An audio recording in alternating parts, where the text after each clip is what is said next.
everybody. Welcome back. This is Rock Hard Caucus, episode number 2. My name is Justin. I'm here with Chuck. Hello. Thank you. Sorry. No, I'm here. Don't worry. All right. There he is. I'm also here with Evan. Hello. And Natalie. What's up? All right. Welcome back, all of you. Nice to be in here speaking with you again. Our first episode made a pretty big splash. We got lots of listener feedback, which we did not solicit, and specifically said we did not want. And we have a hater too.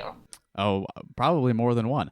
But we'll address our haters and all of the feedback in a little bit. But first, we wanted to start off with something a little bit lighter. It's a funny story, but it's also very serious in its consequences. This is a story about the dangers of irony. And this is something that happened to Chuck, something that he took part in. Orchestrated by. Yeah. Would you like to set the scene for us? Sure. So I like to start by saying anybody that knows me well knows that the line between reality and irony for me is often like very, very blurred and pretty much doesn't exist. Like the waters of my life have been completely muddled with irony. Irony poisoning. Yeah, I have irony poisoning. I've often had like my posts confused with. I've had people literally tell me that they thought that I was a conservative. I'd be replying to these Facebook pages in irony, and they'd be like, "Well, we saw this, and like I just assumed that you were like this." It's like no. But last year I had an interesting run-in with my own brain at a Colonels game. For those of you that don't know, the Cedar Rapids Colonels are the single-A affiliate of the Minnesota Twins. So they are a minor league baseball team here in town. Yeah, and as established last week, Chuck is very involved in local sports. Yes, I am. So if you go to any sort of, hockey game, baseball game, pretty much anything around here, there's a very good chance you can meet me there, you can run into me, and if you want to fight, then I guess we can fight, or just talk. Only trust your fists. Yeah, only trust your fists. He'll take all comers. Yeah, I will. So, that being said, Cedar Rapids baseball, the Colonels are sort of a staple of life around here if you're a sports fan. They rebuilt the ballpark when we were pretty young. I want to say in like 99. It used to be a dump. The top row in the ballpark, you could sit at the very top, and and we're behind home plate, and you could watch balls get fouled off up over your head and hit cars in the parking lot. And I have very fond memories of my father and I sitting at the top watching baseballs fly over our head and watching them hit cars in the parking lot, like pretty much just specifically doing that because I don't think my dad could have cared any less about baseball. And I was pretty young, but it's just something we'd go do. Anyways, that being said, when they were rebranded from the Cedar Rapids Reds to the Cedar Rapids Colonels in the 90s, I believe it was 93 or 94, they got a new mascot, and that mascot is the lovable anthropomorphic ear of corn named Mr. Also, Shucks. completely horrifying and disturbing. Yeah, he's very horrifying. One of the most disturbing, mascots among many in major or minor league baseball in particular has got some horrifying creations, but Mr. Shucks is up there. Yes, and I could do an entire podcast episode by myself about all of the hilarious teams and mascots that are in minor league baseball, because there's a lot of them. Anyways, so Mr. Shucks has had multiple incarnations throughout the years. He's kind of, the very early ones, he looked very odd, and it was like a very awkward looking costume, and it still does look really awkward, but it's a little more polished now. So what he is he's an ear of corn that stands upright. He's got a big pair of shoes. He's got big, like Mickey Mouse gloves on. He's got these big, round, unblinking eyes. His mouth is always open in like a permanent soy face, and his tongue sort of hangs out, right?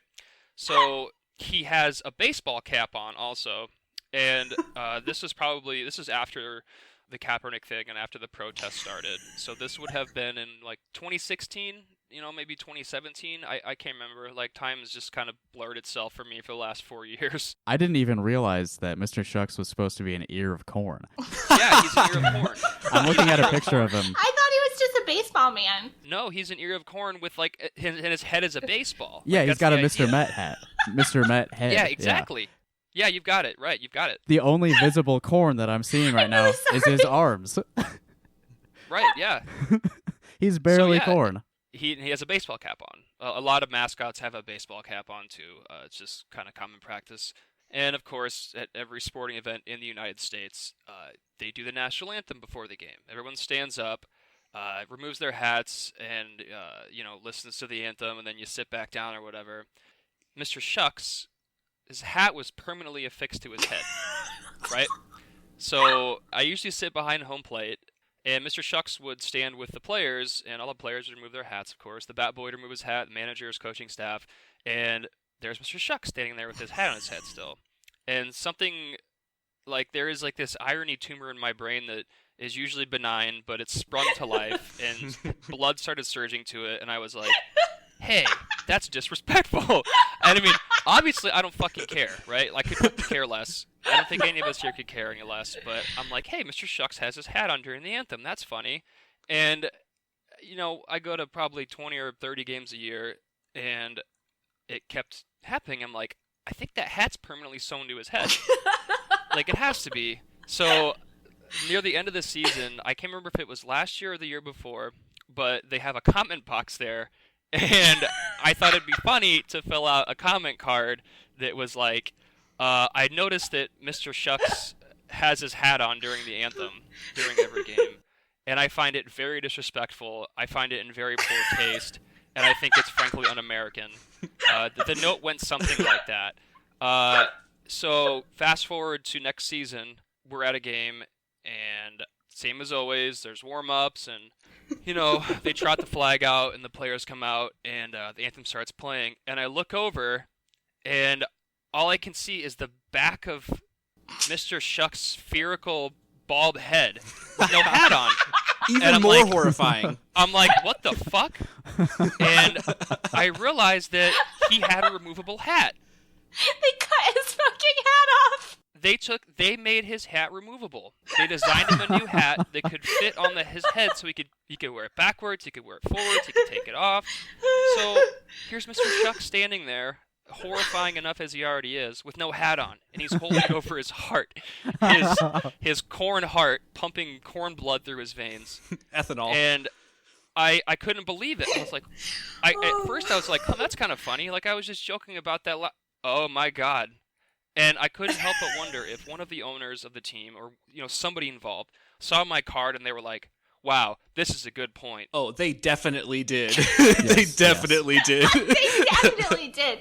That's exactly what happened. So I can't help but think to this day that, like, something that I thought was just, relatively, harmless and, like, a joke, and I was just being ironic, would stoke nationalism. So, like, this is the danger of irony, is, like, your irony can bleed into reality, and it can, it can do very bad things. Not that there's anything bad about, having a mascot that can take its hat off, but the means at which we got to that point are going to haunt me forever. And there is a picture a couple of games later where Shucks came into the audience, and I motioned over to him, like, hey, come over here.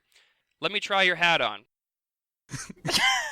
So it was during a Timber Rattlers game, because I remember I was wearing my Christian Yelich jersey, and I had my Milwaukee Brewers hat on, and I'm like, trade me hats. So he's like, I'm not putting your hat on, but he gave me his hat. So there's a picture of me that is me wearing the giant removable nationalist Mr. Shucks hat. And it all came full circle in that moment. I have a quick question.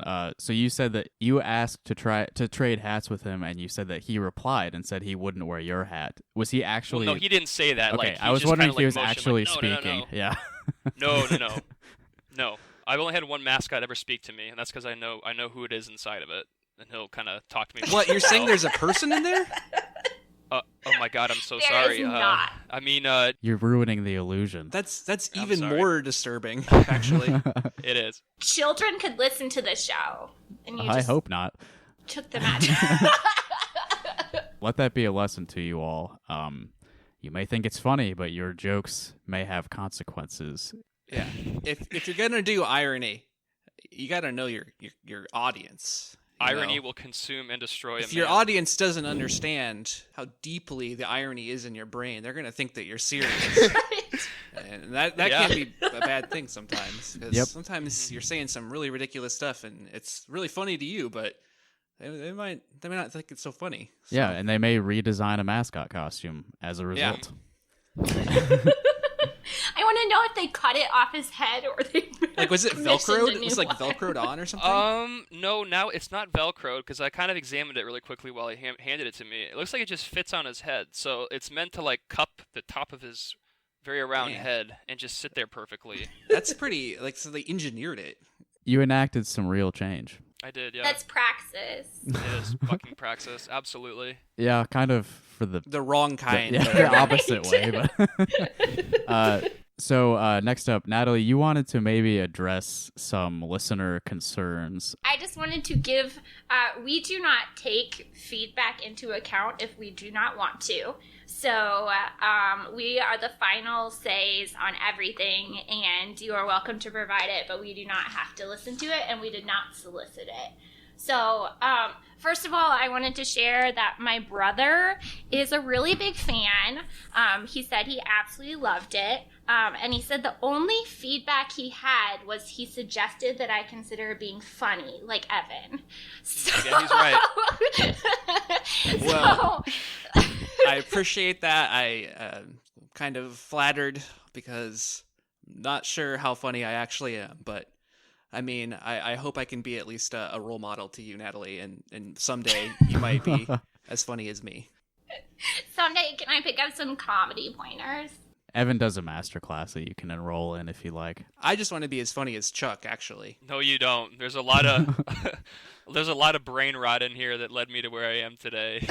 You don't, believe me. So, we got the feedback that the Fallen Kingdom, which is Steve King territory, does in fact contain Ames, and there are good leftists everywhere. And I do think that is a very important point to make, because you can end up falling into the painting this idea of the heartland or the South or wherever with this big brush that it's all white supremacists. And so I think that is pretty valid to be hey, there are cool leftists everywhere. And the election was actually really close last time, yes, of even course. though J.D. Schulten was a big old fucking nerd.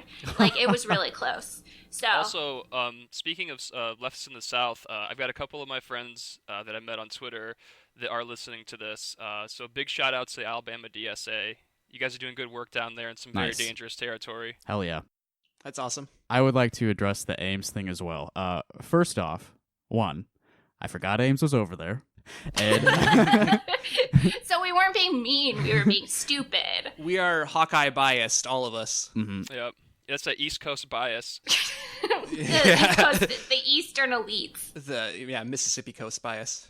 And secondly, as I said before, I was born in Sioux City, so I also am one of the orcs, and it's okay for me to joke about it. Right. Well, I mean, Western Iowa is a very conservative part of the country as a whole, even, I would say. I mean, obviously, Steve King does represent them to Congress, but oh yeah, so yeah, I mean, obviously there are leftists everywhere, and there are leftists in very conservative areas too. I had one more thing to say, maybe a little controversial. Oh shit! All right. J.D. Schulten is our Beto. Yeah, I could see that. Yeah. However, our Beto has the sense not to immediately run for president after losing. So props to JD. JD, thanks for not running. Yeah. Also, he follows me on Twitter, so props again to JD Schulten. Oh, nice. Sorry, JD. We had someone say that we should talk about reparations, which we will, and we support, and it's just that we only have so much time. Yeah, and we're all white. That's definitely a topic we should discuss, but probably not just amongst ourselves. Yeah, that's what I also said, is we would like to have a guest, because it seems like I would like someone to talk about it who has actual stakes and expertise. Right. And yeah, no matter how much research we do on the topic, I mean, we don't really have the right perspective, I think, to be speaking on that with authority. Yes, and I think we did address race in prison criticisms and police criticisms etc. But like that is certainly something we do want to talk about, but want to clarify that we want to have an actual expert and person of color talk about it. And a bit of feedback that I got also too is that we need to be more harsh and go after centrists a little bit more. And Yes. Don't worry, we will. Like, that's definitely on the agenda. No stone shall go unturned. There was one guy who said that we should be more supportive of Yang, and to that Yeah, I say I forgot no. about the Yang guy. Yeah, No. yeah. The first engagement that we got on our on an upload of our show was someone saying, "I think you're underestimating Andrew Yang." It's like Yang came up once. Like Yang came up once in Yeah. irony for me, and like That was on our YouTube upload of the episode, and I believe you, Chuck, put Yang as your number 4, which is absolutely overestimating Yang. Yeah. yeah. I mean, we all laughed. Is that what person is referring to? I'm imagining this poor guy looking up stuff, early Caucus notes, early Caucus takes, and he finds our podcast somehow and sits and listens to the entire thing until he hears me bring up the word Yang, and he's like, aha. I knew Yang had support in Iowa. I'm pretty sure that was a bot, actually.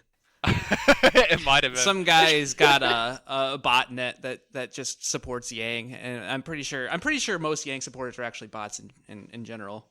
If you Very see them. likely. They pretty much only exist on the internet, for what I've seen. Andrew Yang, if he becomes president, will issue your UBI stipend on a card.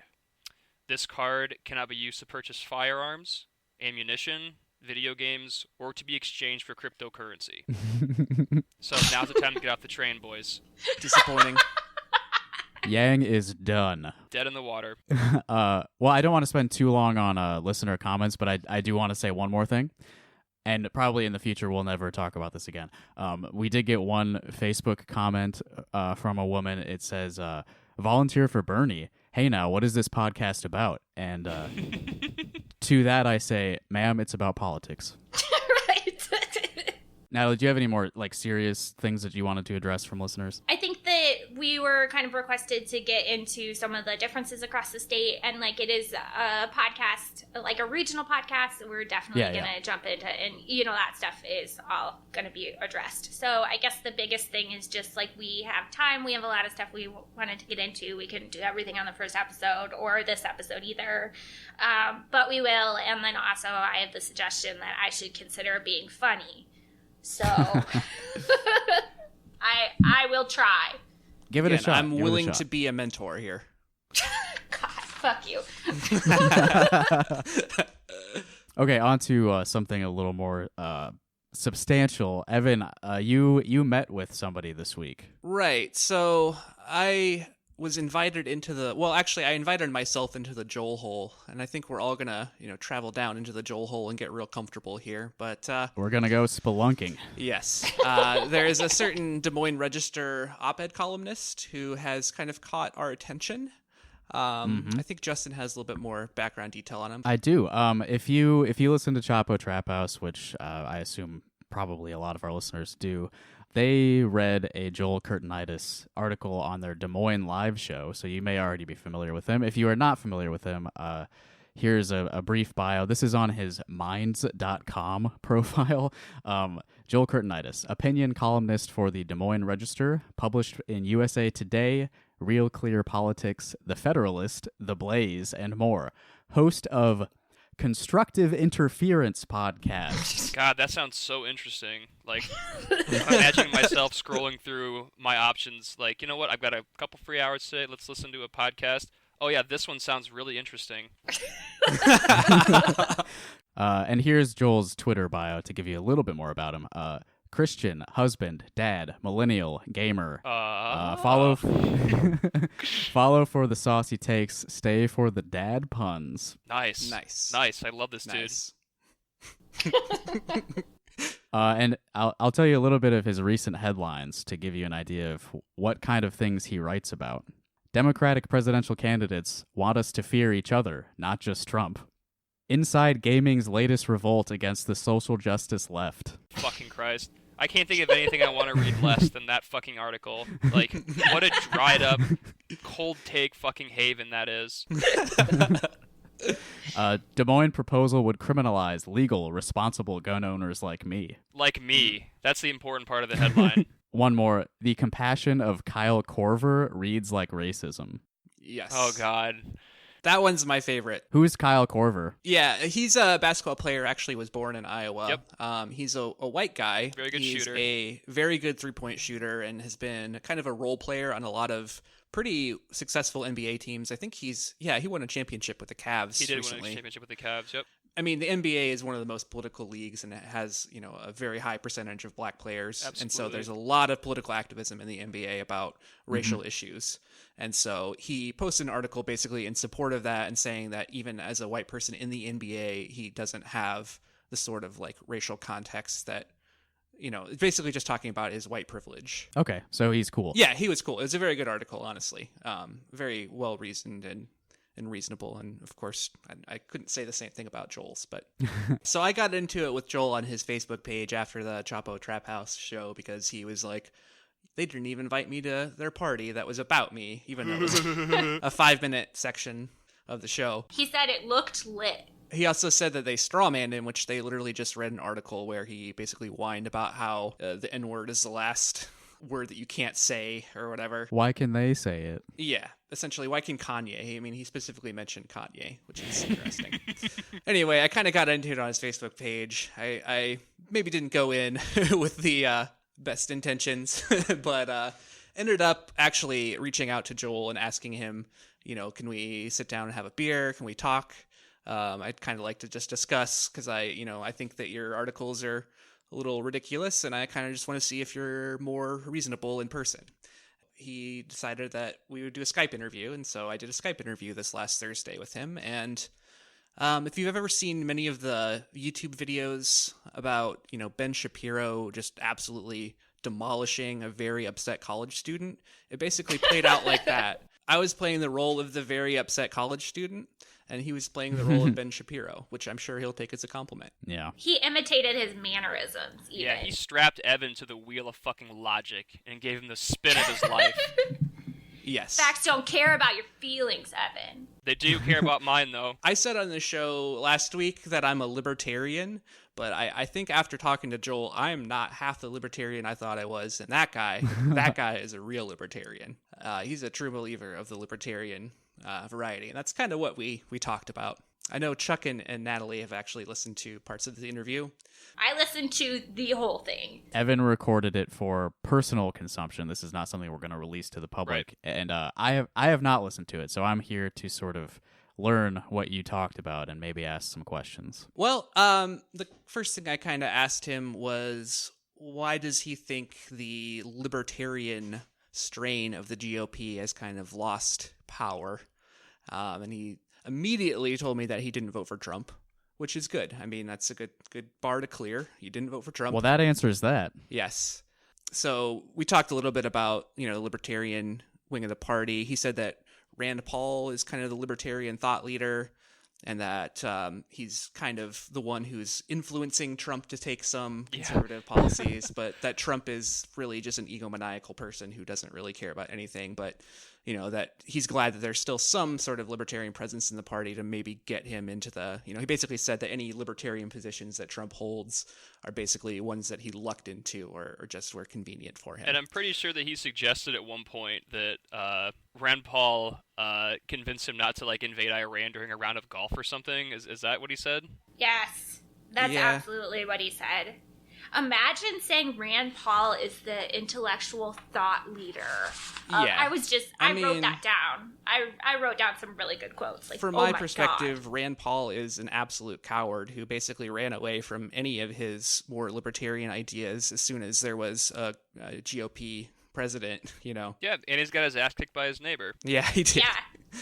Anyway, he employs the steamroller kind of. I don't study rhetoric or debate or that sort of thing, but you can tell that Joel kind of hangs out in a lot of libertarian circles where they do that sort of Ben Shapiro steamroller style of argument. Yeah, raise the speed and pitch of your voice. Yeah, he's He's a very good mimic of Ben Shapiro. But And no matter what, don't stop talking. Yes, talk. yeah, well, our conversation started out pretty reasonable. I mean, those are some fair things. He said about a third of people who openly identify as libertarian also support Trump, which I'm not sure. I mean, that's his perspective, and I trust his perspective more than I trust mine, at least about libertarianism or how libertarians think. But I got a little deeper in, and I started asking him about objectivism. Does he think that a society that's organized for the benefit of anyone's self-interest, the sort of idea that the individual is the ultimate decider and basically everyone should always act in their own self-interest at all times. And so he said that, he doesn't necessarily believe that system will ever exist or anything like that. But then he did go into a tangent about how he mentioned charitable giving right away and said that the charitable giving is done by people at the top of the ladder of the economy rather than the people at the bottom, and that there's something important about that. So I asked him if he believes in the idea of a meritocracy, and he says, yes, I do believe in the idea of a meritocracy. I asked him if we have one now. He said no, but he said the reason why is because of government intervention, that the reason that we don't have a meritocracy is because of the government getting involved in the economy, which I find it a little strange. What do you think about that, Justin? Was his point that the people on the top were doing the charitable giving because they're morally superior, or what was he saying there? No. Yes. I mean, I think so. Yeah, I wouldn't necessarily say the morally superior part wasn't at that point, but... Okay. I guess I don't understand what his point would have been to bring that up. Well, I don't think he had a very good answer. And so all right, cool. Just basically said that rich people are generous, and so that, I don't know. So, he said that we don't have a meritocracy because of government intervention. Right. Is he referring to affirmative action, or what's his beef here? Well, we'll get a little bit further. Again, this is pretty early in the discussion, and he kind of... Yeah, let's keep rolling. Yeah, so he went on to... We kind of talked about, whether or not, how inequality happens, and he said inequality is natural, and specifically mentioned genetics. Bone density, to be specific. Oh, my God. What was it? Yes. Bone density and height. He's a He brought up calipers bone density? person. Yeah. He brought that up unprompted. Yes. Jeez. His first example was height, and his second example was bone density. And so I kind of said, so do you believe that has anything to do with why billionaires have the kind of resources that they have? He said that most billionaires are workaholics. And I kind of went on about how once you have capital, that it's very easy. If you have investments and you have property, it's very easy to sit back and manage your money that way and not have to do any work in your life. I said that billionaires have more vacation time and more time away from work than the average person. And he said that's a stereotype. I think it's the truth. I think it's a little ridiculous to say it's a stereotype. I think that in general, the rich have a lot more access to leisure time and different types of leisure, in fact. Epstein. I think that the idea that billionaires are workaholics, does that just mean they have full schedules? I mean, I'm sure they have a lot of meetings, but they're not doing. I assume he was just talking about Elon Musk. Yeah, probably. Do you have any idea how much time he spends on airplanes? Like, do you have any idea how much time he spends sitting in a starchy suit at a big table with other assholes in suits? He's very, very busy. Like, he's a workaholic, super dude. productive. Yeah. Let's just forget the fact that, the United States workforce is taking less and less vacation time every year, far less than the rest of the world. We're way behind the rest of the world on any kind of annual leave. I want to note a couple things. One, I feel like in order to understand what this interview is like, you need to know how Evan was talking in it, because I was laughing so hard. And I wrote my second sentence that I wrote down is, Evan is funnier than me, actually. Sorry, my brother. You actually are. You were doing this thing that flexes on people that I love, which is where you say their name a lot. Like, I just wrote down the word Joel like 7 times because it was making me laugh so hard. This is when it started to get a little bit heated because I was a little taken aback at the idea that billionaires have less free time than the working poor. So anyway, yes, he was talking about innovation, how billionaires are innovative. They have innovative minds. I sort of asked him if that's something that's natural to them. He said no, some of them are lazy assholes, which I 100% get behind. Doesn't that contradict what he just said? Well, no, he's saying, I don't know. He said like Bill Gates. He wanted to talk about Bill Gates, and I mentioned other billionaires who aren't Bill Gates, and he kind of waved him away. But anyway, we continued on. I want to talk about Bill Gates, but not right now. All right. Well, basically what he said the question is, how do you motivate people with innovative minds to innovate for the good of others rather than for themselves? Because people are born selfish, which I kind of agreed with. But he said that is a great success of capitalism, because in order to provide wealth for yourself, you have to provide goods and services to other people. So it's really, capitalism is about altruism when you get down to it. It's about caring for your fellow man by providing goods and services. Yeah, by commodifying all of their basic needs that they need to stay alive. Correct. I continued to ask him if the current economic system is stable. He said no, and the reason for that is because we do not have a purely capitalistic system. So I kind of tried to, get him to a point where maybe he could, draw a line between his idea of the individual supremacy, versus like how that actually results in society, what happens from that kind of ideology. I don't think I made much ground there, guys, because it continued on. He said, the next question I had was, do businesses have a responsibility to, pay for, or should they be responsible for any negative externalities they create, like pollution? Great question. Pollution is the number one externality that we talk about now, especially because of global warming. But he immediately dodged that question. He basically said, who controls those? Like, who controls our government? And I said, basically, big national or multinational corporations. And he said, well, so how do you expect the government to control those companies when they are the ones who control them? And it's just like a ridiculous sort of chicken and the egg thing. Yeah, it's almost like you're suggesting that maybe the system should be changed. Right. I said that is the problem, Joel. That is in fact the problem. Right. Is that normal people would have an aha moment there. He's like, it is a wolf watching the hen house situation. I'm like, in fact, it is, Joel. That's very correct. Yeah. Look at that. We're not so far apart after all. So I said the difference between government and corporations is that the government, at least in theory, should be accountable to the people, and corporations are not accountable to anything other than, shareholders, people who have profit. People who have a stake in the business. And he vehemently disagreed with that. He did not like that. This is what his counter was. What government took down MySpace? Damn, he's right. What? Is he thinking of Backpage? No, I think he's just saying that companies should be able to fail on their own, but it doesn't really have anything to do with what I was talking about, which is about how... I was very baffled by that. I was trying to give him the benefit of the doubt, but no. No, I mean, I wanted to have a discussion about how, I said I believe in pure democracy and that people should have control over the government to make it accountable to the people, and that you can never have that with corporations. That's kind of the road I was trying to go down, but... It's very exhausting to talk to someone like that. Yeah, well, I mean, look at what happened to Friendster. Yeah, Friendster. He also had to think about what was the retail market like in the 90s? Was it like Sears and like Walmart and stuff? And he's like, yeah, but what happened to Kmart?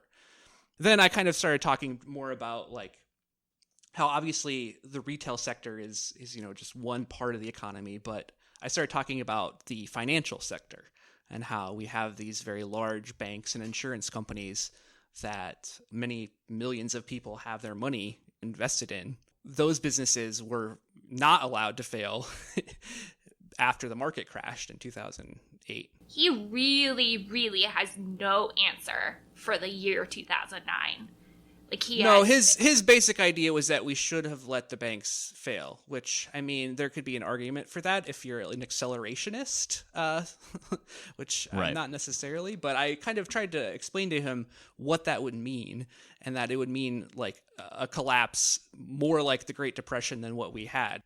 We did talk a little bit about the Great Depression too, and he said, well, did you know that Europe had a Great Depression that wasn't as severe? And I said, well, yeah, because it started here, and the economy was still global at that point. Right. We live in a global society. Yes. Which, yeah, he agreed with. So yeah, we talked about that. He basically wants the market to decide what businesses fail, but I tried to explain to him that would result in sort of societal collapse.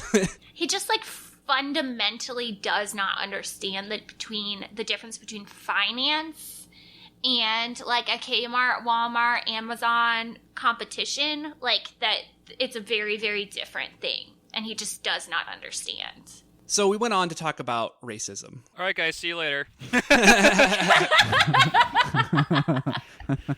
So I asked him, what does he think of Trump's plan to end birthright citizenship, which he didn't really have an answer for. He actually, to his credit, on immigration, he said that he wants the legal immigration process to allow more people in. He wants to streamline the legal immigration process, and also provide a path to citizenship for illegal immigrants, which was good. However, he wouldn't say that Trump is a racist. He doesn't know what it's in his heart. Yes, he wanted to go into about... Did he actually say that? Yes. He said, well, he said that he said in his heart. Like, he said that. Because he doesn't know the intent behind Trump's actions. So he wants to separate intent from outcome. That's real important here. Yes, that's, of course, because, good intentions... The person leading the world, their intentions matter more than their outcomes? I guess so. That's basically what I said, too. I was like, Trump isn't just an individual. He's a president of the United States of America.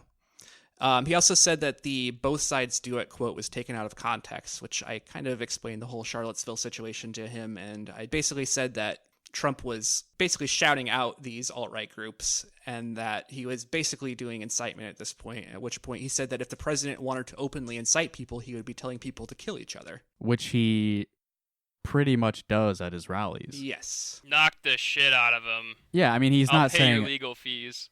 Please murder that man. He's saying, like, beat people up who protest at my rallies. Like, take their shit away from them, beat them physically. Yep. Like, it's just shy of, like, please form a mob and murder all of my detractors. He absolutely fucking knows what he's doing. Stupid little definition of incitement, too. Oh, yeah, he also got into the dictionary definition of racism, and I was like, there's a lot of different definitions, God. and I mean, if you're going to just divorce it from any social context, then... Have you all considered that racism is just an ugly form of collectivism? Yes, he brought that quote out, which I proceeded to know what he was going to bring up and told him the quote first. Yeah, you said it before he did.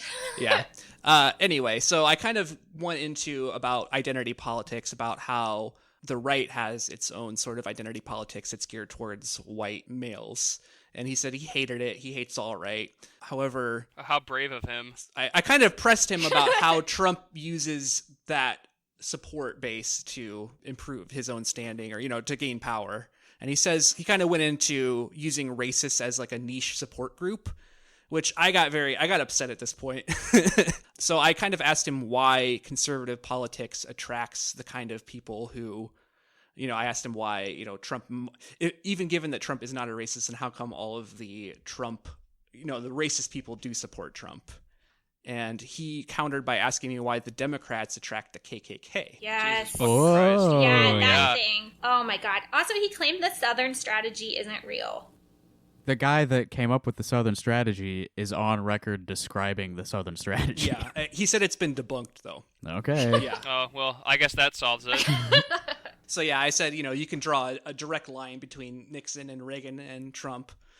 And the same sort of like racial dog whistle politics have always been a part of that. So we continued on. We talked a little about immigration too. I already kind of brushed on that. He did say that we should accept refugees from Syria and Muslim countries. However, we kind of went back to racism, and I asked him if the average black person has the same experience being pulled over by the police as the average white person. And he actually said yes to that. He said it's due to locality, geography, socioeconomic status. People ignore all the other data points. However, he did message me on Facebook the next day to clarify that statement, which I will read. One thing I rethought after we hung up and came up with a different answer was the question of law enforcement and black-white experience in the U.S. After further thought, I would say that the experiences are different on average. I just don't think that the reasons are as simple as systemic racism due to all the other things I mentioned: geography, population density, socioeconomic status, and more. But if pinned down to a yes or no on that question, I think no is the most correct, and last night I think I gave a general yes. So he did clarify that. He does think that the average black person has a different experience being pulled over than the average white person. All of those other parameters he mentioned have racial components. Yes, Of I mean course. that's what systemic racism is. It's Exactly. Why are people living in certain places? Well, because of redlining, because of environmental racism. Why are people in certain socioeconomic classes? Like, because of the inability to generate wealth and the inability to pass down wealth and the, inability to get credit. And, all of those things are completely related. And if you say that you don't believe in systemic racism, but black people do have, lower incomes, live in, areas that have more pollution, if you're acknowledging the true fact that the material experience of people of color is worse in this country, but you don't acknowledge systemic racism, you are saying there is something inherently wrong with a black person that makes them unable to have better material conditions. Right. That's the issue, is that if you deny systemic racism but acknowledge that there are differences, then you're saying that it's based on some inherent value in a black person. Right. Or Well, and that's what he said earlier in the conversation was too, is that inequality is natural and that it's a result of genetic factors. Yeah, so he basically wanted to say that systemic racism isn't a thing because it's, the actions of individuals. He again wanted to go in and say, an individual person might act in a racist way, but that you can't. He didn't like that. He thought I was generalizing, basically. Listen. Individuals, they may perform racist actions, and there may be a correlation between the individual wearing blue and performing these racist actions. There may be a correlation between them having a badge and being racist. There may be a correlation between them, driving a black and white car and, being racist. But it's all, there's no... You can't separate their intent. no. Their intent was not to be racist. You can't say it's the system. It's an individual who happens to be employed as a police officer. It may be thousands of these individuals, but you can't say that there's any sort of larger, systemic issue. It's every individual police deciding independently to be racist occasionally. Yeah, I think that this was basically at the point where I said we live in a society. It was during this conversation. Yes, it was. Which we in fact do live in a society. However, we kind of went on after that. That was, I don't even know where to begin with that, so I moved on with my interview. It's like measuring head shapes type shit. It's pretty bad. We kind of got into healthcare. And so we talked about how I tried to get him to understand how the free market rations healthcare, and that it's a system where the people with the most money have the most access to healthcare. And he talked about how there needs to be competition in our health markets. He says that you cannot have competition if you are sitting there and you need to go to the hospital. You're not going to go fucking research which hospital provides the best rates or whatever. This is the free market does not apply to this. God, I hate that. Okay, I sorry. know. Yeah, so I asked him how if he understands how the free market rations healthcare. He says that he actually said that's not how it works at first. But then I said, there's a lot of people in this country who can't afford healthcare. He said the reason is because we don't have a free and unregulated medical system. Like in India, God. where you can get a heart surgery for $1,000 because they have an unrestricted market. They treat heart surgery as a commodity, and it's like an assembly line. He literally said these things. That's a positive in his mind. I know, and that's what I said. I said, so do you think that's a good thing? Do you think that is a reasonable way to run? Do you think... Well, he said there's people here who are flying to India to get a heart surgery done, which it wouldn't shock me. Yeah, but that's somebody that can afford a flight to India. Exactly. Yeah. So he never really addressed at all about how this was going to help poor people actually afford healthcare. He just said that it should be unregulated and that you should be able to pay a provider directly for whatever they're asking. Yeah, just bargain with your fucking doctor for healthcare. You want to exactly. He wants you to be able to, completely unregulated bargain with your healthcare provider. I'll have to ask my neurologist if she takes Dogecoin next time I go in.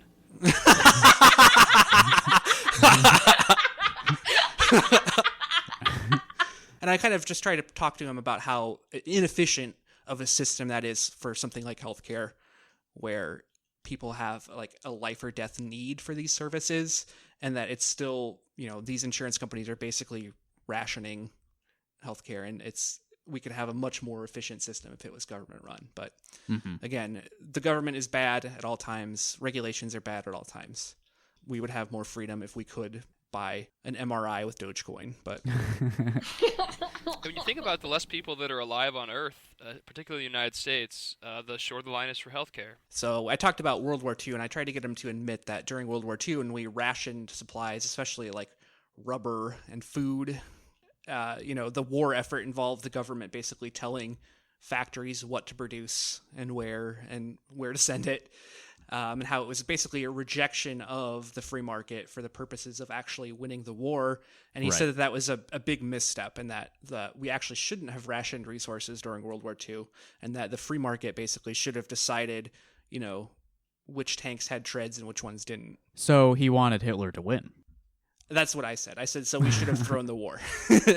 Yeah, I mean, not only did that stop Germany, like that led to the most economically prosperous period in this country's history. Well, I definitely brought that up too, and I did mention that during the time, 50s, 60s, and 70s, we had super high marginal tax rates compared to what they are now, and that it was also the most economically prosperous time.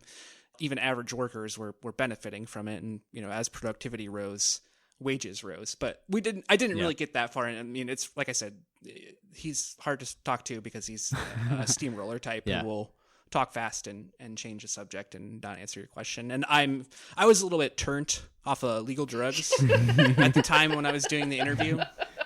So I just want to do an asterisk there. Actually, Russia stopped Germany. Sorry, I didn't mean to. Oh, that is true. Yeah, communism actually won World War II. It wasn't America. Right. But it did cause economic prosperity for us, if we didn't actually do anything to. America played no role at all in World War II, in fact. All right, so we had, at this point, I was basically done with my serious questions, or not serious questions. We did talk about abortion because Joel is a militant anti-abortionist. He basically believes that the moment you decide to have sex is the moment you decide to have a child, and that there's no fucking discrepancy at all between any of the times between, it's insane. Life at the point of conception. No exceptions. Life at the point of conception. Yeah, he's a personhood person. Well, can I talk about the abortion stuff? But first, I want to read a quote that I wrote down from him. Yes. Which is, video games are a battlefield for tribalism. Oh, yeah, I forgot. I did ask him about video games. I tried to get him to play Rocket League with me. He's not a PC gamer. He did almost make a PC... I mean, he did make a PC Master Race reference, which was... yeah, pretty appropriate in context. I basically asked him, what is the current state of ethics in video game journalism? The most important question of the interview, by the way. I can't help but wonder. I think that Joel would have been the perfect person to get on board Gamergate and propel himself to stardom. Like, if he would have played his cards right during Gamergate, as a libertarian, doing that shit and that kind of audience, he could easily be making, tens of thousands of dollars a month doing, I don't know, fucking Funko Pop unboxings on YouTube now. They could have left that life behind. There's a lot of room for grift there. Did you ask Joel if he's ever played Postal 2? No, I did not ask not if he's ever played Postal 2. That's a good one, though. But then I asked him about abortion, and I asked him basically, if abortion is illegal, who should be punished, and what should the punishment be? He liked the idea of doctors being the ones who are responsible for it. He said it should be treated like any manslaughter or murder case, basically. And then I asked him what the woman should, is the woman going to be, is there going to be any punishment for the woman, or does it? And he said, I think maybe an accessory charge would be appropriate. And so I said, so you're saying that a woman should be an accessory to murder when she decides to have an abortion? Natalie, I bet you have thoughts on this. I have so many thoughts on this. I have a lot of experience talking to these fucking wahoos about this, like, garbage, because he is, like, really, really good at what he does. I wrote down a couple of principles about how you talk about abortion with these people. What they always want to do is pull you in to this, like, philosophical, like, they want to get you off the track of what does it mean to be illegal.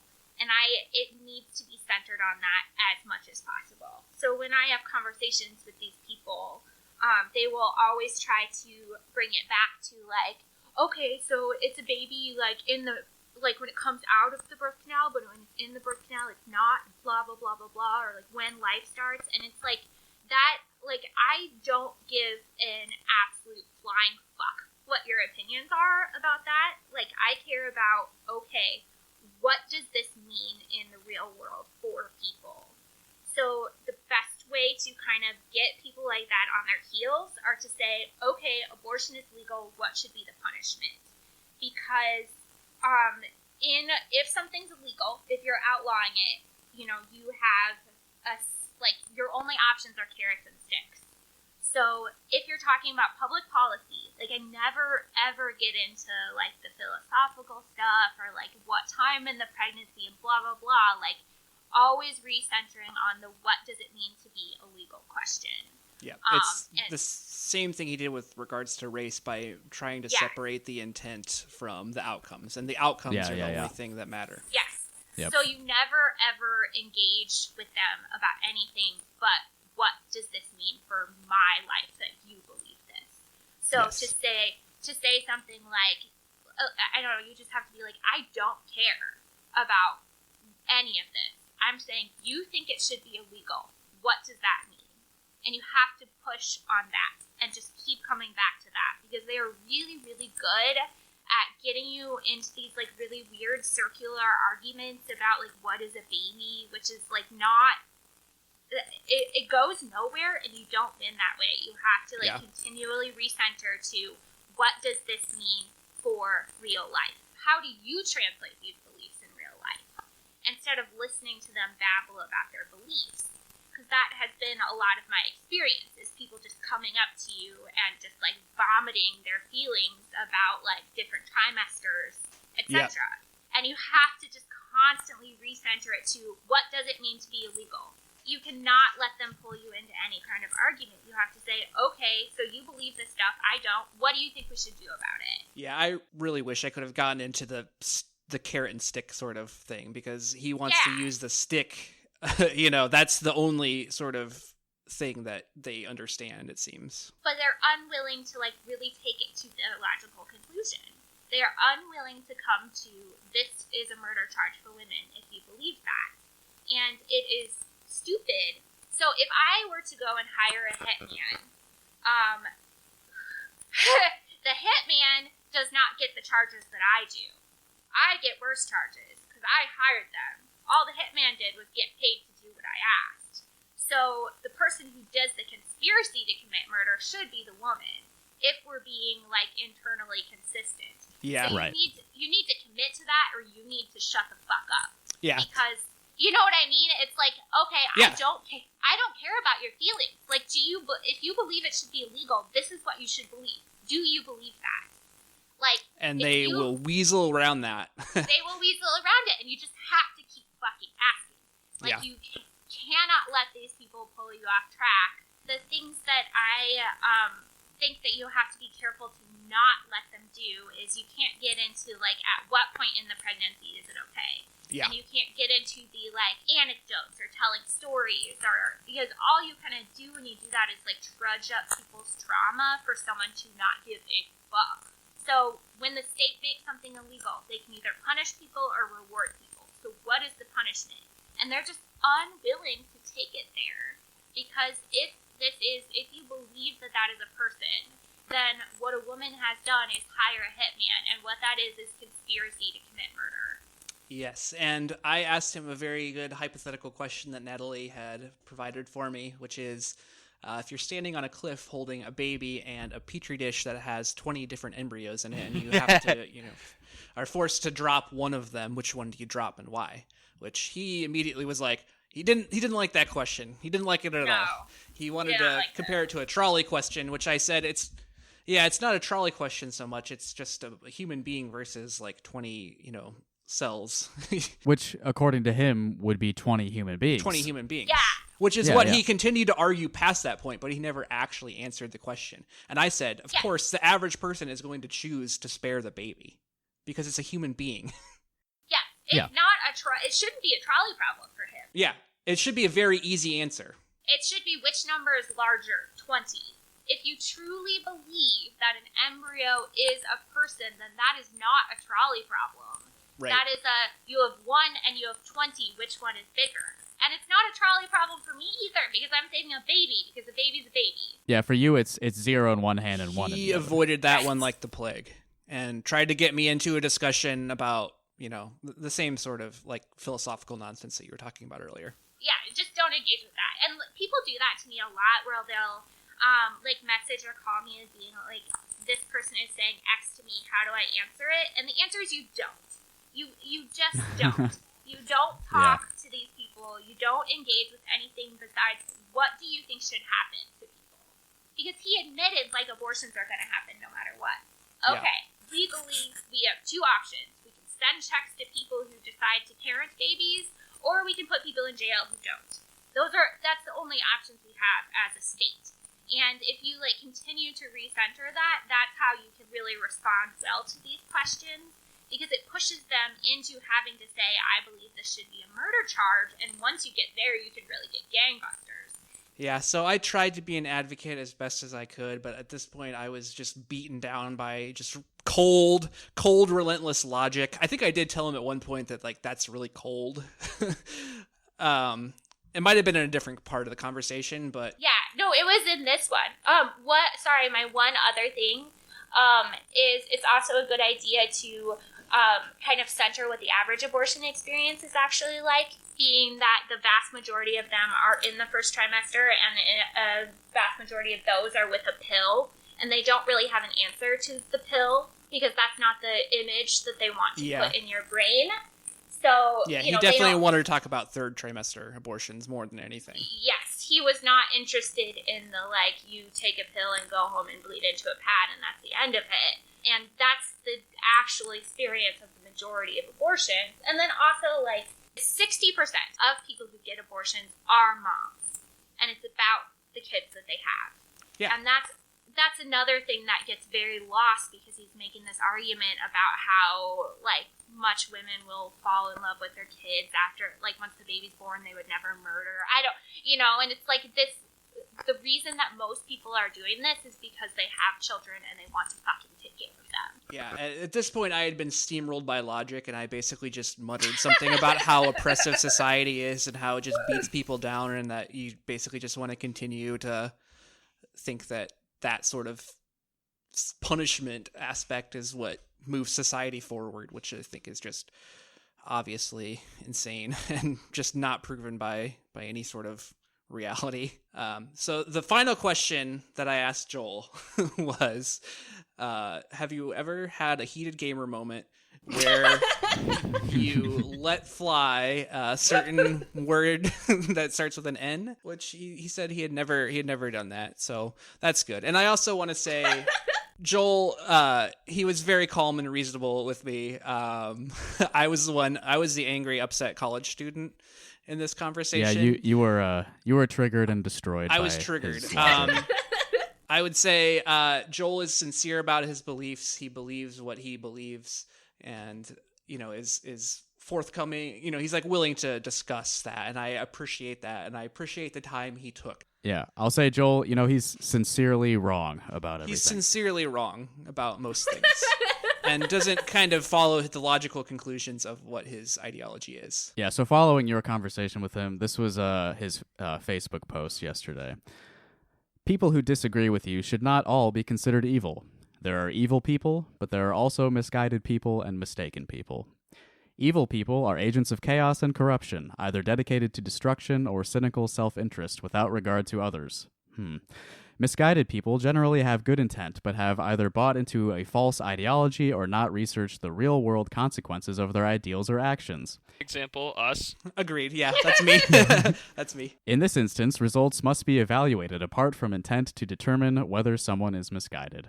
Mistaken people are just that, mistaken. There is not an expert in the world who is not subject to relying upon false assumptions, invalid data sets, or personal biases. Evil people need to be defeated. Misguided people need correction. Mistaken people need grace. Confusing these types and their needed reactions results in escalating tribal violence because we lump our opposition into the evil category and call for their destruction. Thus, every threat becomes existential and national goodwill decays into subdued hostility. I definitely don't want to destroy Joel. I want to destroy his ideas and break them down into better ones. Yes, Joel, misguided people need correction. It's Right. you. The thing is, I agree with him very much on his points about misguided, all of that stuff. That's very much Right. like Justin said. But yeah, the thing we need to realize a lot of times is that our political enemies are not stupid. Like the Republican Party is, there's an intent behind the things that they do, and they believe the things that they do for a reason. And I don't know. There's some people who are just openly immoral, and there's some people who cling to morality and just don't realize what the logical extent of their what they call morality is. Right. Are you guys ready to close up the Joel hole? Yes. Yeah. I've had enough, Joel. Me too. I'm very tired of I'm Joel. sorry. It was an hour and a half long interview, but it felt like a decade. All right, closing up the Joel hole. No more Joel today.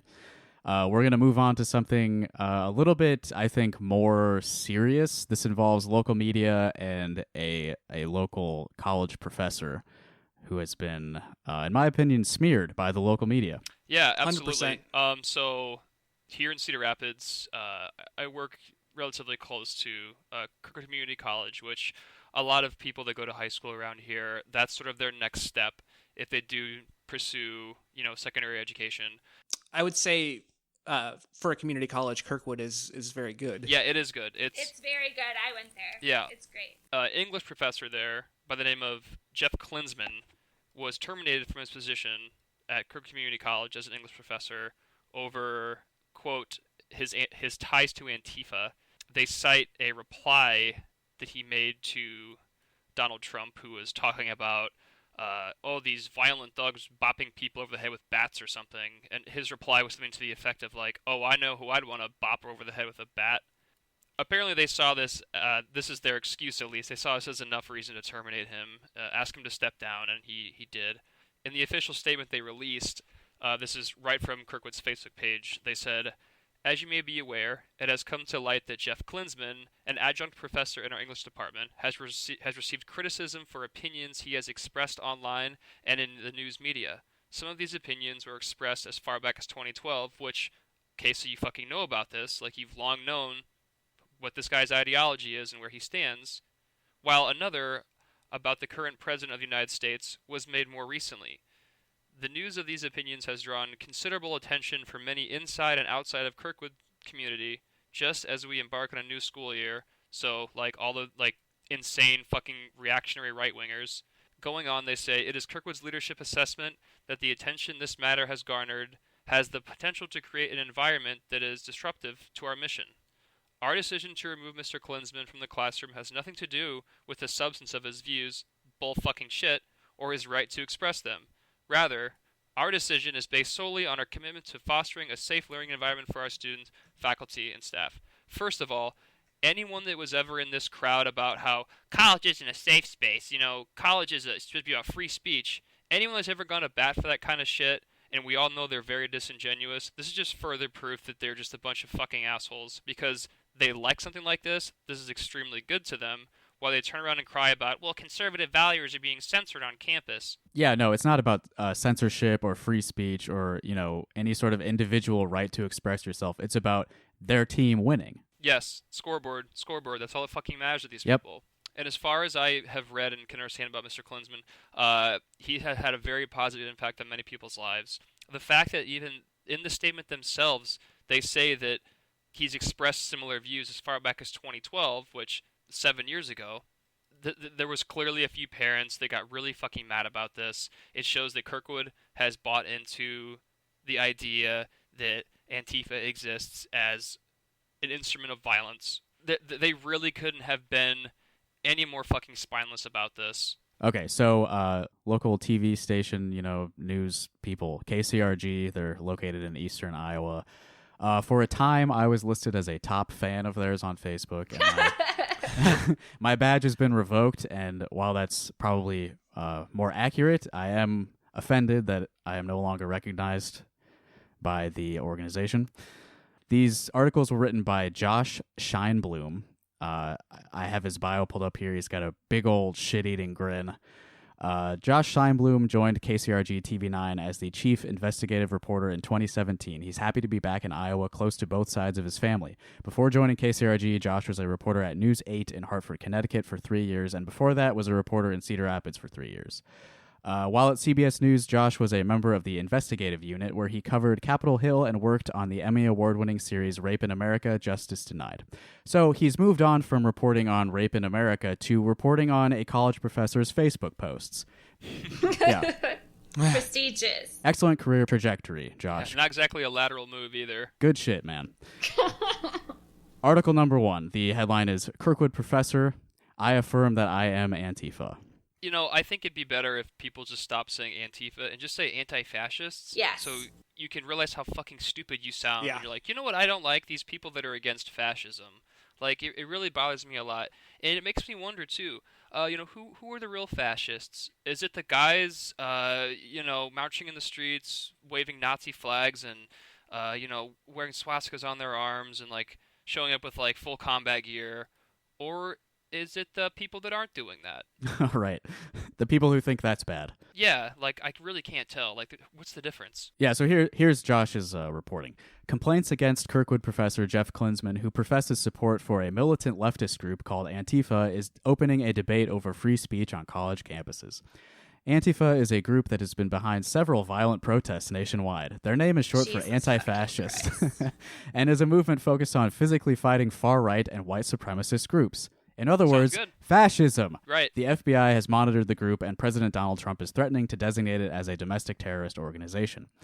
Klinsman, who has worked as an adjunct English professor at Kirkwood since January 2010, tells the I-9 investigative team, I affirm that I am Antifa. Klinsman declined to take part in an interview with I-9, citing safety concerns, but said in an email he makes no apology for what he has posted online. Good. Yep. Never apologize for posting. On the Facebook page for Iowa Antifa, one can find a litany of far-left statements and conversations. One of them features a tweet from President Donald Trump where he calls the group radical left whack jobs who go around hitting people over the heads with baseball bats. Professor Klinsman wrote in response, yeah, I know who I'd like to clock with the bat, ...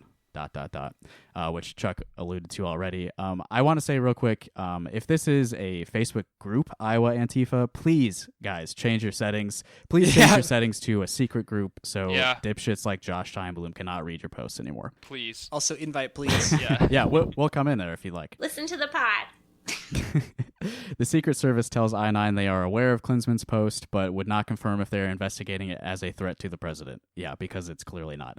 Cedar Rapids attorney Sarah Riley says while what Klinsman posted may suggest an act of violence against the president, she does not expect him to be charged. This is a quote from her. Oh, really?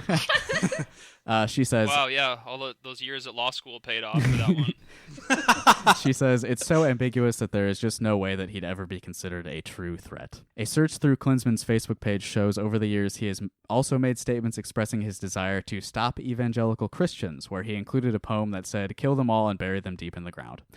Klinsman went on to explain, it's not pretty and I'm not proud, but seeing what evangelical Christians are doing to this country and its people fills me with rage and a desire to exact revenge. Which you should be. I mean, where's the lie? Yeah. I-9 shared what we found with Kirkwood, but the college declined to comment, calling it a personnel matter. So thank you, KCRG. You did this. I-9 also shared Klinsman's post with Pastor Dave Doyle of Hope Christian Fellowship in Cedar Rapids. Oh, yeah, Pastor Doyle. Yeah. Question for you. Why did you do that? Who is this guy, and why do we care? Knows, dude. Yeah. Like... Doyle thinks Klinsman should be removed from the classroom immediately. Quote from Doyle, this is not something that you can just dance around the topic. You have to confront it. You have to face it. You have to deal with it, sometimes very bluntly, and I don't see that this is what Kirkwood is doing there right now. I'm sorry, is this guy supposed to be some sort of, like, Is this who they go to for like their fucking moral beacon? Like, is this the guy holding the compass of morality for them? This Yeah, fucking what does he have Pastor to Doyle? do with this? I've never heard of this guy before. Like, who the fuck is this guy, and why is he in this article? Yeah. Like, I was reading that, and I'm like, what is this? Like, why is this part of your fucking article? Let me just take that quote from community leader Doyle one more time. God, friend of the show. This is what New he's. friend of the show. This is what he said. These are his words, and try to like think of maybe another context for this. This is not something you can just dance around the topic. You have to confront it. You have to face it. You have to deal with it, sometimes very bluntly. Okay, and we're talking about anti-fascism. So you're more concerned with taking care of a college professor who has said some things that may suggest violence and may, be unpalatable to you, that you disagree with. You're taking that more seriously than the rise of fascism and, open, like, Nazi demonstrations. You don't want to very bluntly confront that, but you do want to very bluntly confront some fucking English professor at a community college. Who said, I've said worse things every single day of my life. Yeah, let's be fair. Please do not report on me. I have said worse things every day for the last 3 years. Please don't cancel us already. Please. This is the most bothersome thing to me about this perception that the media is attempting to create for the anti-fascist movement. Let's completely ignore the fact that the people they are seeking to deplatform are the type of people that radicalize those that go out and they actually fucking kill people. Like, let's go ahead and ignore that the last, 9 out of the last 10 fucking mass shooters have been obsessed with Donald Trump, or they were radicalized by far-right groups. Let's just forget about that completely. What about these people that are being mean to those that are seeking to elevate these people onto a higher platform that are one of the main reasons these people are radicalized? Like, that's the most obnoxious thing to me. It's how short-sighted people are looking at this and not realizing that, take fucking Hitler, Nazi Germany, for example. The German people didn't just wake up one day and it was like, oh, this Hitler guy's in charge now. Well, I guess we're doing this. That sort of thing happens very slowly. It happens with one little thing at a time. It happens by changing just a little bit of the rhetoric every once in a while until it becomes the norm. And this thing just very slowly creeps into society. Like I said, it does not happen overnight. It's like a virus that spreads very, very slowly. And the anti-fascist movement exists to fucking stop that. Like, how is that not objectively good to these people? All they see is like, well, there's this old man that was bleeding at the rally that Antifa hit over the head. Oh yeah, the fucking old man that was getting in people's faces with a collapsible baton and like trying to start a fucking fight. Yeah, he got a fucking fight. He got what he came for. That's exactly how they frame stuff like this. This is absolutely deliberate. They're doing this on purpose, and everyone's got the fucking wool pulled over their eyes over this. And Jeff Klinsman is like one of the fucking fall guys for this. I wouldn't be surprised if this was just to set a precedent for any other educator in Cedar Rapids that they dare not fucking associate with this. They dare not talk about this. They dare not make their students think about this. It's absolute horseshit, and it's spineless. Yep, 100%. I'm going to skip the rest of the first article. It's not super relevant, except there is a quote from Jason Blazakis, who is a former director for the U.S. State Department specializing in counterterrorism.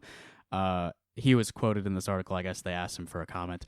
And he said, I would just say if I'm an individual living in Iowa, I'd be more concerned, and I think the statistics bear this out, of being an individual that suffers because of a mass shooting carried out by an individual that may have right-leaning sympathies. Which, rock on. Thanks, Yes. Yeah. Yes, Yeah. Thanks for going to bat. I am glad that made it into the article. Yeah. So after Klinsman was forced out of his position at Kirkwood, KCRG published a follow-up article. This one is also from Josh Scheinblum. It goes like this.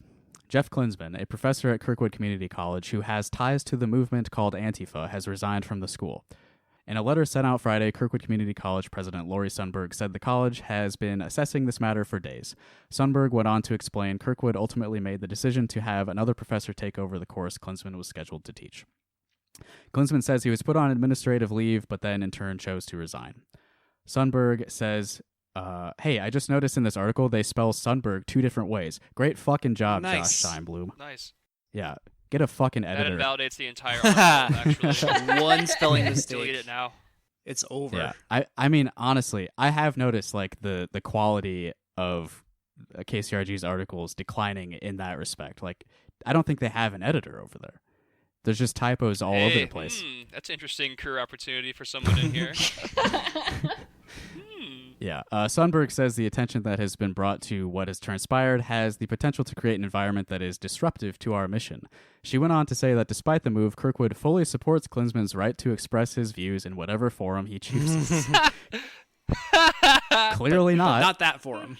Not the one that he already had. Yeah. Klinsman declined an on-camera interview, good move, to discuss this development, but did say in an email he never carried weapons at any anti-fascist action that he took part in. Why would he even have to answer that question? He's being interrogated over internet posts. Sundberg also said safety was a top concern of colleges when making their decision. She says their security will have a visible presence on campus moving forward and that they are working with the Cedar Rapids Police Department to implement a safety plan. No one was threatened at all by this. Jesus Christ, dude. There's cops out there all the time. I work nearby. Nothing. It's the same fucking shit. This is for all those like very concerned boomer parents about this. That's all that's being said for. There's literally nothing is going to change. They say they're increasing security and police presence on campus because of an English professor's Facebook posts who has been fired from the campus. Yeah, who are they protecting from who? Yeah, it makes no sense at all. That's the whole article, so There's plenty to be upset about there. Like, they did mention that Antifa, like in the first article, I believe they mentioned that Antifa like isn't an organized group of any sort, and that it's like, oh, of course it isn't. But I just wanted to reiterate that it's like, yeah, that's another thing. Like, that's another thing that's infuriating to me. Like, it's not a national organization. It's not a bunch of people. Right. It's not a hierarchy. It's like some local like black bloc groups that cause. I mean. Right. It's an ideology. Like, there's no fucking like leaders of it. There's no structure. Like you said, there's no hierarchy. It's a belief. It's not. It just drives me fucking nuts talking about this because of the misconceptions that people have, and it's a lot of like good people. It's people that I know that are otherwise they're very good people. They just can't get over this fucking image that they've been fed of this group, and it's kind of heartbreaking. Honestly, like, I fucking hate to see it, folks. Same. I hate to see it. The takeaway here is, fuck you, KCRG, fuck you, Josh Scheinblum. Mm-hmm. Fuck you, Pastor Doyle. Yep. Yeah, eat my ass, Pastor Doyle. You published an article about a community college English professor's Facebook comments just to smear him, to screw him over, get him fired from his job. He did nothing wrong. We stand with Jeff Klinsman. We are Antifa ourselves. We do oppose fascism, as you all should, which makes you Antifa. Yep. Welcome to the Borg, baby. Assimilate. We don't feel bad when you throw food at them. We support that. Yeah, I mean, I don't support acts of violence, but show up if you have to. I mean, you should. If they're gonna be a demonstration in your community, which, I mean, there hasn't been any major like right-wing demonstrations around here, but if there would, I would definitely show up, but don't bring weapons. Yeah. Follow Jeff Klinsman's example. Yeah, I'm on the same page. I'm not really. I don't want the only means in which I could ever justify myself ever getting violent at something like that was, I mean, if it was provoked. Like, if I had to defend myself or if I had to defend somebody, that was there with me, that's one thing. But like, in no way should anybody be immediately attempting to entice violence against these people, because that's absolutely what they want. Yeah. Like, yeah, this that's is a what good they're point. there for. This is what they fucking hope for. They get in your face, they fucking scream, they threaten you, and they just can't wait for you to push them. Like, they can't wait for you to just like throw them an elbow. Or headbutt them. That's exactly what they want. Yes, violence against fascists is self-defense. Fascism is out to eliminate people from existence because of their race, because of their ideology. Fascists want to kill you and the people you love. These people want to kill you. They want to take away your agency, and violence against them is self-defense to stop them from doing that. Yes, absolutely. And I mean, none of that stuff can be kind of extracted from, I mean, there's always violent misogyny. You cannot separate any of those things. You know, I seem to recall a very good song being written about this by someone that we might know. I'll put that at the end of the episode if you want. Yeah, I was just thinking that. I hope Okay. you do. Yeah, I'll do that. Is there any other stuff we want to discuss, or do we want to call it a day here? I believe we've had some Twitter updates about, one of our demands being to follow us on Twitter. Well, I do have a normal Twitter account. It's very normal. It's called Well Actually. It's HEH Well Actually. So you can follow me there if you'd like. Yep, Evan's tweets are now available. They are To the available. I public. don't know. I mean, feel free to Royalty free. yell at me on there for my Antifa beliefs, but I believe Natalie has an update as well. Yeah, I changed my Twitter handle so it's easier to find. So it's just Nat J. Harwood. At Nat J. Harwood. And also follow at CR Dipshit for Chuck and at Yep, follow Justin me. K. Comer for Justin. Yeah, if you go to @RockHardCaucus, all of our personal handles are in the bio there. All right, well, I think that's a good collection of content for us today. Thank you, Chuck, Evan, and Natalie, for joining me again here in the Discord server. And thank everyone who listens to this. Thank you, Jeff Klinsman, for not apologizing for your statements. You were right. Thanks to You did nothing Joel wrong. Pernitis. Thanks to Joel. Friend of the pod. Yeah. Fellow gamer in solidarity. Come on, Rock Hard Yeah. Caucus, Pastor Doyle. Yeah. All right. Furlough don't. Have a great week, everyone. Goodbye. Peace and love. Goodbye. Good night. Well, I heard some liberals talking about the value of compromise. They say I cannot spit on Nazis or poke them in the eyes. But when it comes to racists, I don't care about safe spaces. I'm gonna line up all the Nazis and punch them in their faces. 'Cause Nazis should be punched. We can't resolve these issues over brunch. Nazis do not care about your discourse. The only thing they understand is force. Force! Force! Well, I heard somebody preaching, he said true equality means I shouldn't grab a baseball bat and smash a Nazi's knee. Caps! Knee! Caps! Knee! Caps! Knees! But when I see a Nazi on the street deserving of a slap, I'm gonna round up all his friends and make them work in labor camps. 'Cause Nazis should be punched. You can't resolve these issues over lunch. Nazis won't concede to civil discourse. The only thing they recognize is force.